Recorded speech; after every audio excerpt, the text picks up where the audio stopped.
The following is a Brother Asks and Building Better Builders video education series production.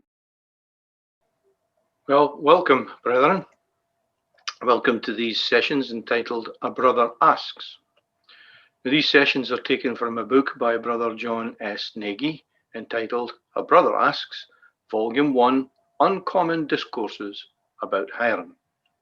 Brother Nagy is an extremely well-respected life coach and Freemason hailing from Florida, and is in great demand to give talks and lectures across the United States. Quite obviously, these discourses focus on the third degree, and a deal of caution should be observed when distributing this information, although no secrets are given. The book is written in the form of a dialogue or chat between two brethren, where a brother asks questions and a more enlightened brother attempts to answer these questions by guiding the inquisitive brother step by step through the allegory. Now, the ritual being used, of course, is the standard American ritual, which differs from ours quite a bit, and an explanation of these differences is given where necessary through the several sessions.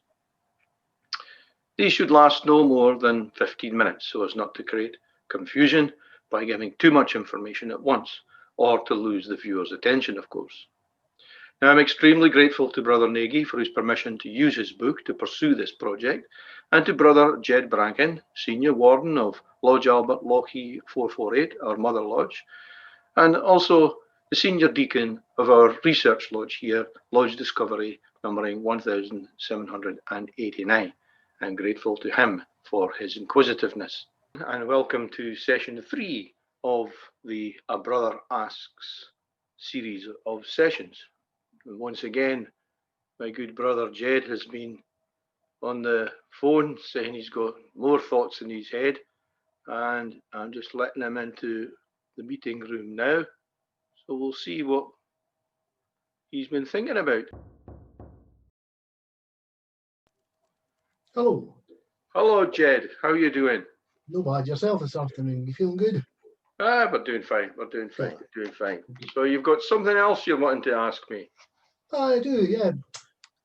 Maybe you could say, who was the king referring to when he was asking for help for the widow's son? All right, now that is a cracking question. Well, why do you say that? Well, it's showing that you have some doubt as to which widow's son he was referring. Of course, I do have some doubt. But why? Because Hiram was dead when the comment was made. And? Well, prior to his death, Hiram's death, he was not only the widow's son within the morality. Are you saying there was more than one widow's son present? Yes, I am. There was more than one. Okay, so who else were widow's sons then?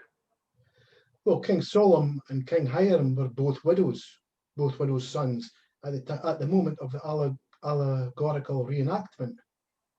Yeah, I agree with that. And would you like to know if King Solomon was referring to the dead Hiram, the live Hiram, or himself? Yes, I do. Could he be referring to King Hiram? How is that? Well, King Hiram was having a very difficult time raising dead Hiram's body out of the grave. So maybe it was King Hiram that King Solomon was referring to. It could have been, but wasn't King Solomon's a widow's son too?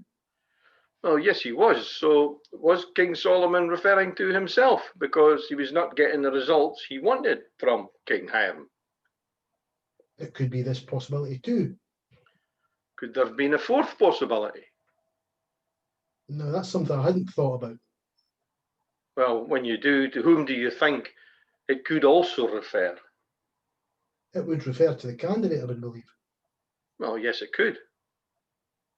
Moreover, when I think about it even further, I believe that at the allegorical level, it has to be the candidate. Yeah, I can agree with that. So what compels you towards this conclusion then? Well, the whole degree is for the candidate's benefit. And? It would not make sense to have anything within the ritual performance that was not for the benefit of the candidate.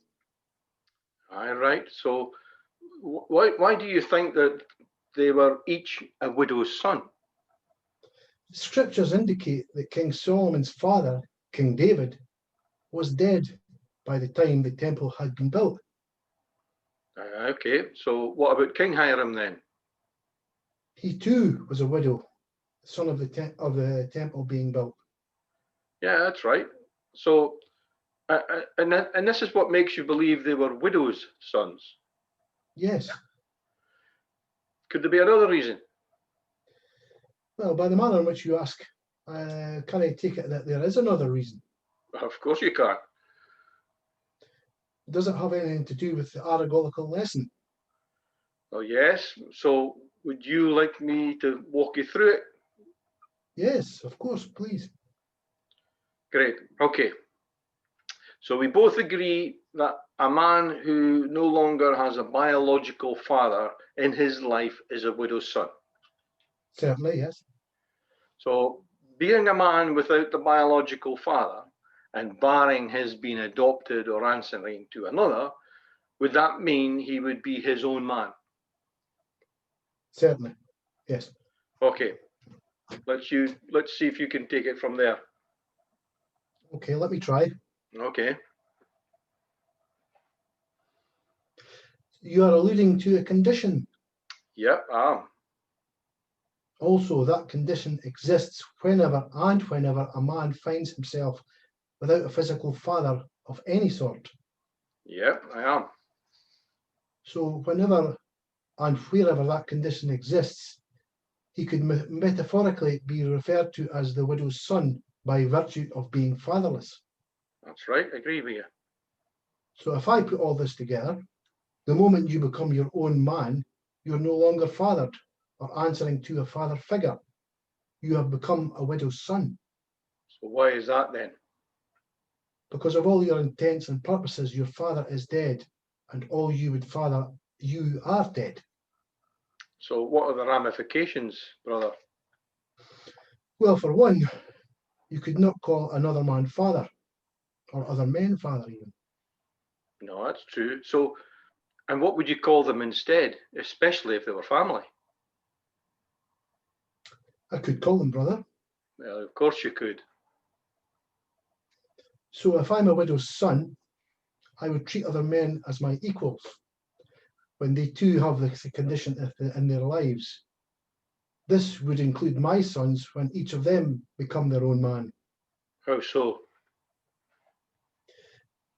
Because of each, excuse me, because of each of them as being of his own man, they could not look to me for any other man to be their father. So are you saying that for a man to become a widow's son, he must first become his own man? I guess, yes, I am. You guess? Well, no, I know this to be true, and I'll stand by it. Okay, it sounded like you were unsure, hence my question. Thank you, my brother. Okay, you're welcome. Is that it? Well, no, really, not if you want to explore the lesson.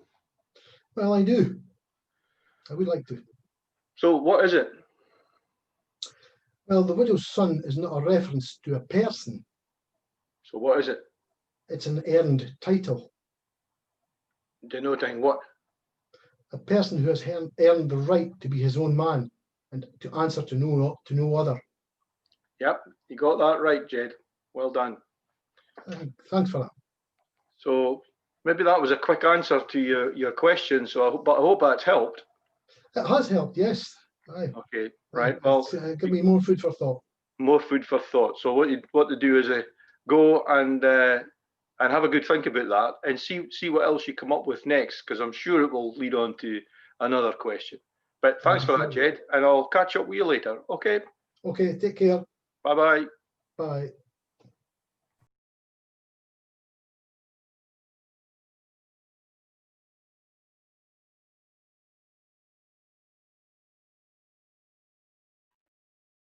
You've been watching a Brother Asks and Building Better Builders video education series production.